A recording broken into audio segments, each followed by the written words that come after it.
গণ অভ্যুত্থানের পরে এদেশের মানুষ স্বপ্ন দেখেছিল একটি বৈষম্যহীন সমাজ ব্যবস্থা এদেশে তৈরি হবে, কিন্তু এই 18 মাসেও এদেশে যারা ইন্টারিম গভর্নমেন্ট ছিল তারা আসলে বৈষম্যহীন সমাজ তৈরি করতে পারেনি। তারাও একটা নির্দিষ্ট গোষ্ঠীর এজেন্ডা বাস্তবায়ন করার জন্য তারা ক্ষমতা গ্রহণ করেছে।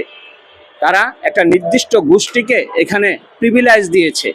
তার এই ফলশ্রুতিতে আপনারা দেখেছেন এই যে আমাদের 26-এর যে নির্বাচন, সেই নির্বাচনটা মানুষ যতটা সুষ্ঠুভাবে হবে এবং গণমানুষের আকাঙ্ক্ষার প্রতিফলন হবে সেটা কিন্তু ঘটেনি। কারণ এখানে ইন্টারিম সরকার এবং যে নির্বাচন কমিশন তারা যথেষ্ট পক্ষপাতমূলক আচরণ করেছে এবং তারা বড় ধরনের কারচুপির সাথে ইউনূস গভর্নমেন্ট সংযুক্ত ছিল। পদ্মা সেতু, মেট্রো রেল এবং এলিভেটেড এক্সপ্রেসওয়ে নির্মাণের গর্বিত অংশীদার বসুন্ধরা সিমেন্ট।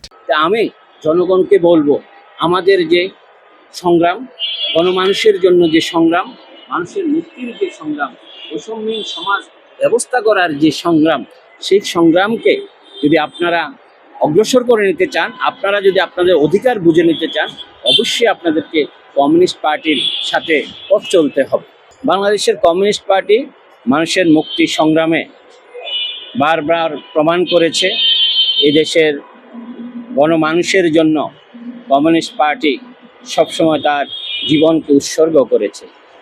আপনারা দেখেছেন, ক্ষমতা নয় জনতার জন্য কমিউনিস্ট পার্টি সবসময় রাজপথে থেকে এদেশের 52-এর ভাষা আন্দোলন থেকে শুরু করে আমাদের মহান মুক্তিযুদ্ধ, এদেশের স্বৈরাচার বিরোধী আন্দোলনে প্রত্যেকটি জায়গায় এদেশের কমিউনিস্টরা তাদের দীপ্ত প্রদর্শনের মাধ্যমে তারা বারবার জয়ী হয়েছে।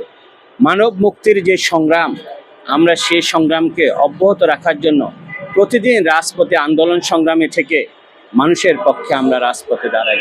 যদি দুর্ভাগ্যজনক হলেও সত্যি, আমাদের দেশের জনগণ তাদের বন্ধুকে এই আমাদের স্বাধীনতার 54 বছরও চিনতে পারেনি।